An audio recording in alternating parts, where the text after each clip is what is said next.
What's going on, dudes and dudettes? So yes, an ex-guy that was interested in USC way back, pretty much going into the high school year last year, in Warren Roberson out of Texas. He did end up deciding to commit to TCU at the time. He obviously knew something good was happening there. They did end up in the national championship, but for some reason during that late December early signing period, he did not officially sign with them, even though he's still considered a TCU commit. It's kind of weird, but same thing going on with that Cormani McClain, one of the top cornerbacks. He's supposedly still committed to Miami, but he's been taking a bunch of other visits, and he's most likely going to end up in Colorado, I believe.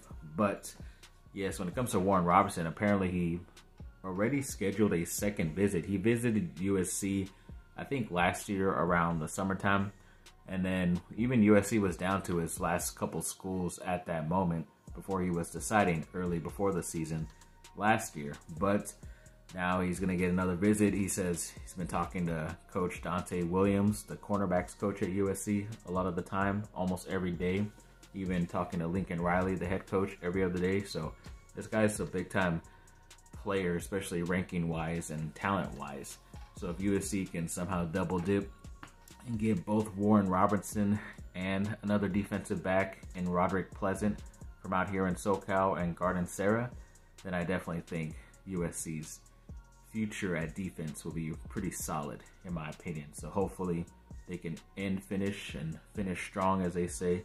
So yes, hopefully for the recruiting cycle this moment's early February. And when it comes to On3 rankings, they kind of put out their final official rankings. Yeah, the Arch Manning is not #1 or even the #1 overall quarterback, which I was kind of excited about. But sadly, Malachi was not. It was another Southern California guy from Downey High School, and Nico, I forget it, his last name's hard, Iamaleva, something like that, but he's going to Tennessee. But when it comes to USC guys, yes, Zachariah Branch, the wide receiver from Nevada, is ranked the #5 overall player, obviously, because he is one of the more dynamic and fastest guys out there. They even did a little competition out there in the Polynesian Bowl in Hawaii, and he was named the fastest guy out there as well. And there's a lot of top talented guys out there too going to be playing in that all-star game. So of course, it was a pretty fair race in my opinion. Then Malachi Nelson, the quarterback, as I mentioned before, is actually ranked #30 overall, which is still pretty good. And even the type of season he had, it wasn't as good as it probably should have been for a 5-star guy, but he's still very talented. And he ended up having some shoulder surgery right after the season just to clean something up, nothing that's going to affect him in his future. And then plus it's his other throwing shoulder, not the main one, so that's a good positive thing. And he's already has the sleeve on and everything out there in the Polynesian Bowl, so it looks good so far. And the last player who was one of the top ranked guys that they showed was a defensive end from Texas, Braylon Shelby, at #37 overall. He's definitely a guy that jumped up, I think, 40 some odd spots right before he committed to USC officially late last year, and now he's moved up even more apparently. So that's a pretty good sign for USC to get one of the top guys who's not considered a 5-star guy, just a very highly rated 4-star player. So either way, I like it overall for our USC Trojans. And then Mekhi Blackmon, he's been invited to all these all-star games and stuff, Senior Bowls and all that, but he was officially invited to the NFL Combine, which will be happening in a couple months. This is usually like March or something like that. So it'll be pretty cool for him to get pretty much officially all of the NFL team's eyes on him, so he doesn't have to perform so hard at his pro day at USC. And, you know, going up against all those other guys who are looking to get drafted at some point, so you definitely got to step up your game, and hopefully he will. I think he has a good chance. Then when it comes to USC football, yes, apparently they were the most viewed Pac-12 team this last season, edging out, I want to say, Oregon, but they pretty much averaged like 35 million views in total of their games all combined, and all the, even the after the season stuff as well. So as always, USC has a lot of fans, but they also have a lot of people that want to see them lose, which does suck, especially those last 2 games. But either way, you're watching for a reason, so it's got to be something good. Then when it comes to Caleb Williams' records that he officially broke this year, they had a whole nice list of it I'm gonna go through them real quick. So his, what's it called? His game, or he has a single game record he did end up breaking was a total yards from scrimmage one, and that was 503 total yards, which is nice. That was probably either the first Utah game or maybe UCLA, I forget which one.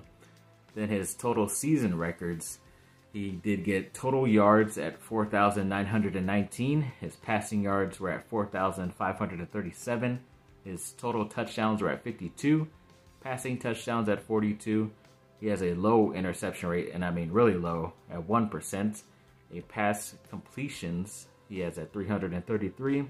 Passing attempts at 500 total. Passing efficiency rating at 168.5. I'm assuming that's like a QBR. And then rushing yards by a quarterback for a USC single season record, he beat that at 382. So yes, so many records this guy broke, and it's not just because of how different the game is being played. I mean, this guy is definitely a generational type of player, because USC has had very talented quarterbacks, not in the same vein of athleticism as a Caleb Williams, but this is definitely a very nice and exciting thing, player that we have on our roster, and we are very privileged to see him on our roster, and hopefully, you know, he can do some great things. But this schedule is going to be pretty freaking tough, because it pretty much came out officially, yeah. So they actually start off in week 0, which is the first time since I've been watching USC that I can remember that they've done this, but I could be wrong. But yes, week 0, they start off at home against San Jose State, and that's usually the week prior to pretty much all the other big games, but they will be the most viewed game, assuming, at that point. But they definitely have a chance to beat them, obviously, because they are a lower team, and USC did beat them in the beginning of the 2021 season, like 30-7, something like that. So definitely expect a victory here for USC. Then the next game, they play at home as well against Nevada, where for some reason they haven't played each other that much, even though they're so close. But I think overall history record, USC is like 5-0 against them. Once again, a Nevada team that isn't really going to be that good or as talented, so USC should be up 2-0 at this point of the season. Then they get their third straight home game against Stanford, which obviously you always have to play Stanford early because of Notre Dame plays Stanford too, but luckily that won't be happening anytime soon after this year, hopefully. I wonder when we'll get to play Notre Dame at that time. That'll be kind of weird. So, but yeah, Stanford, once again, they're transitioning into a new head coach, and obviously USC should get this victory. They won by nearly 20 points last year up there in Palo Alto, so they should get this victory here at home, and hopefully going into this early bye week at 3-0, because for some reason, if you play in week 0, you get 2 bye weeks throughout the year. So of course they put USC's first bye week in week 3, which is after their third game, and then they don't get another bye week till right before the Pac-12 championship. So that's either good or bad, but we'll get to that point. So yes, after that bye week, they do go on the road to ASU, which once again, they're transitioning into a new guy who's Kenny Dillingham, their new head coach, who was up there at Oregon. And, you know, not that many great players. Even some of the transfers aren't all that, you know, great, surprising and all that stuff. So I don't expect USC to lose this game. They should get this victory after the bye week. So I'm looking at an early 4-0 start to the season. But they do still stay on the road and go the next week to Colorado, who once again has a brand new coach, but this is Coach Prime and Deion Sanders, and he's going to have them really gearing up to try to make the upset of USC. I think Colorado might play Oregon right before this game, so they're going to get a nice wake-up call in the Pac-12 when they play up there. But to have USC at home, it could be a tough game. Luckily, USC doesn't have to go to Colorado later in the year with all that colder weather, but this should be a big-time game, and I'm pretty sure USC will get this victory out of the less experienced team out there, because they have so many freaking transfers, so many guys transferred out of there as well, because even Coach Bryant told them that they weren't going to play. So either way, it's going to be a very interesting game, but I still believe USC can get this victory on the road. Then when they come back home the next week to play Arizona, which was a kind of up and down game last year in Arizona, I think they should get this victory, even though a lot of those same guys are returning for that school, but USC did poach 3 of their better players through the transfer portal, so I'm sure it'll be a nice revenge game for them as well. But it is home, so USC does play better at home, and this could be a game where it could maybe be a Friday night or Saturday, so it could be one less day of rest as well from that trip to Colorado, so we don't know yet, but we'll wait and see. Even if it is a Friday, USC doesn't have that much great of luck on a Friday as of late, but excuse me, I think they should be able to get this victory either way. Then the next week, yes, this is definitely the bigger, harder stretch of games, because then they go on the road again, this time to Notre Dame. So it'll be pretty frigid and cold out there this late in, what do they call it? I don't know. I know it's somewhere in Indiana. I don't think it's Chicago. But yes, either way, it should be a tough game. They do have Sam Hartman, who, yes, he's throwing a lot of yards and stuff while he was playing at Wake Forest, but playing a lot of worse teams, and even though he did all those yards, it's not like they won that many games. They did do a lot better this last couple years, but I don't know if he's going to be all that great, because they still probably want to ground and pound with the running game and play defense either way with Marcus Freeman, their head coach. So we'll see. It could be a big-time duel of the quarterbacks up there, but yes, definitely a very tough home game. I'm going to say, yes, USC should win this game, but it's going to be very close, or it could be a blowout. You never know, but either way, it's going to be a tough game. Then they come back home after that to play, yes, their big-time nemesis as of right now in Utah. Utah beat them twice last year in Utah, in Las Vegas as well, in the Pac-12 championship game, and they get them at home this time, where it's kind of, this rivalry was weird because anybody who played at home usually got the victory, but I think 2 years ago, or 2 seasons ago, Utah did get the victory here in LA. So I'm hoping it doesn't end up happening. Cam Rising, once again, is returning for his 6th year or whatever it is in college, so it could be a tough game, but I think USC can squeak this one out as well. It could be 2 very tough games, but I still think they could squeeze this one out and still be undefeated up to this point in the season. Then when it comes to their next game, it is away up there in Berkeley at Cal. So another team they still have their head coach, but they did lose a lot of talented players through the portal, not really getting that much in return. So USC should get this victory, even though at times Cal has been a little bit more feisty than they should have been. I don't know if it's just because of Justin Wilcox, an ex-defensive coordinator for USC, knows how to play him, or just has some mojo over us, but I don't know.